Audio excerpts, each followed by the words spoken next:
കണ്ണൂരിലെ മണ്ണിടിച്ചിലിൽ കാണാതായ മലയാളി ലോറി ഡ്രൈവർ അർജുനായുള്ള തിരച്ചിൽ ഇനി എങ്ങനെ തുടരുമെന്നതിൽ അന്തിമ തീരുമാനം പിന്നീട് അറിയിക്കുമെന്ന് കാർവാർ MLA സതീഷ് സെയിൽ. വെള്ളത്തിനടിയിൽ ചെളിയും മണ്ണും പാറയുമാണ്. കൂറ്റൻ ആൽമരവുമുണ്ട്. വരുന്ന 21 ദിവസം മഴ പ്രവചിക്കുന്നുണ്ട്. തെരച്ചിൽ താൽക്കാലികമായി നിർത്തിവെച്ചിരിക്കുകയാണ്. തിരുച്ചിറപ്പള്ളിയിൽ നിന്ന് മെഷീൻ വന്ന ശേഷമായിരിക്കും ഇനി തിരച്ചിൽ തുടരുക. ഈശ്വർ മാൽപ്പയുടെ പരിശോധനയും അവസാനിപ്പിച്ചു. ഇന്നും ട്രക്ക് കണ്ടെത്താൻ കഴിഞ്ഞില്ല.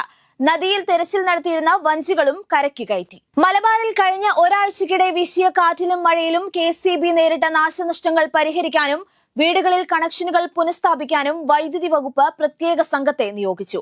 ഉത്തര മലബാറിൽ താറുമാറായ വൈദ്യുതി ബന്ധം പലയിടത്തും പുനഃസ്ഥാപിച്ചിട്ടില്ല. ഇന്ന് പുലർച്ചെ കോഴിക്കോട് വീശിയടിച്ച കാറ്റിൽ വ്യാപക നാശനഷ്ടമുണ്ടായി. കോക്കല്ലൂരിൽ വീടിന് മുകളിൽ തെങ്ങ് വീണ് ദമ്പതികൾക്ക് പരിക്കേറ്റു. ഗതാഗതവും പലയിടത്തും തടസ്സപ്പെട്ടു. കണ്ണൂർ, ശ്രീകണ്ഠാപുരം, കാസർഗോഡ്, പാലക്കാട്, ഷൊർണൂർ, കൊട്ടാരക്കര, കോഴിക്കോട്, വടകര ഇലക്ട്രിക്കൽ സർക്കിളുകളാണ് കാറ്റ് മൂലമുണ്ടായ നാശനഷ്ടം തീവ്രമായി ബാധിച്ചത്. സംസ്ഥാനത്ത് പുതുക്കിയ മഴ മുന്നറിയിപ്പുമായി കേന്ദ്ര കാലാവസ്ഥാ വകുപ്പ്. കോഴിക്കോട്, കണ്ണൂർ, കാസർഗോഡ് ജില്ലകളിൽ ഓറഞ്ച് അലർട്ട് തുടരുമെന്ന് കേന്ദ്ര കാലാവസ്ഥാ വകുപ്പ് അറിയിച്ചു. കോട്ടയം, എറണാകുളം, ഇടുക്കി, മലപ്പുറം, വയനാട് ജില്ലകളിൽ യെല്ലോ അലർട്ടാണ് പുറപ്പെടുവിച്ചിരിക്കുന്നത്. നാളെ മലപ്പുറം മുതൽ കാസർഗോഡ് വരെ യെല്ലോ അലർട്ടുമാണ്. കേരള തീരത്ത് മത്സ്യബന്ധനത്തിന് വിലക്ക് തുടരും. കള്ളക്കടൽ പ്രതിഭാസത്തിനും ഉയർന്ന തിരമാലകൾക്കും സാധ്യതയുള്ളതിനാൽ കണ്ണൂർ, കാസർഗോഡ് തീരങ്ങളിൽ പ്രത്യേക ജാഗ്രതാ നിർദ്ദേശവും നൽകിയിട്ടുണ്ട്. തിരുവനന്തപുരത്ത് വഞ്ചിയൂരിൽ എയർഗൺ ഉപയോഗിച്ചുള്ള വെടിവയ്പിൽ സ്ത്രീക്ക് പരിക്കേറ്റ സംഭവത്തിൽ പ്രതിയായ അക്രമിക്കായി പോലീസ് അന്വേഷണം ഊർജിതമാക്കി. സ്ത്രീയാണ് ആക്രമിച്ചതെന്ന മൊഴിയുടെ അടിസ്ഥാനത്തിലാണ് അന്വേഷണം. സിൽവർ നിറത്തിലുള്ള സെലേറിയോ കാറിലാണ് അക്രമി എത്തിയത്. വ്യാജ നമ്പർ പതിപ്പിച്ച കാറിലാണ് അക്രമി എത്തിയതെന്നും പോലീസ് അന്വേഷണത്തിൽ വ്യക്തമായി. കൊറിയർ നൽകാനെന്ന പേരിലെത്തിയ മറ്റൊരു സ്ത്രീയാണ് വെടിയുതിർത്തതെന്നാണ് മൊഴി.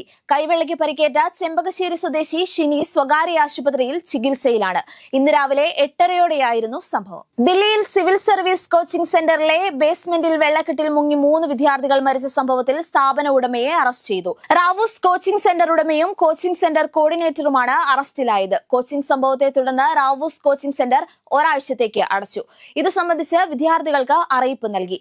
ദില്ലിയിൽ സിവിൽ സർവീസ് അക്കാദമിയിലെ ബേസ്മെന്റിലെ വെള്ളക്കെട്ടിൽ എറണാകുളം സ്വദേശി നെവിൻ ഉൾപ്പെടെ 3 വിദ്യാർത്ഥികളാണ് മരിച്ചത്. ഇന്നലെ രാത്രി വെള്ളക്കെട്ട് നിറഞ്ഞ ബേസ്മെന്റിൽ കുടുങ്ങിയാണ് മരണം സംഭവിച്ചത്. പാരീസ് ഒളിമ്പിക്സിൽ ഇന്ത്യക്ക് ആദ്യ medal. 10 metre air pistol shooting ഫൈനലിൽ മനു ഭാക്കറാണ് ഇന്ത്യക്കായി വെങ്കല മെഡൽ വെടിവെച്ചിട്ടത്. ഷൂട്ടിംഗിൽ മെഡൽ നേടുന്ന ആദ്യ ഇന്ത്യൻ വനിതയാണ് മനു ഭാക്കർ.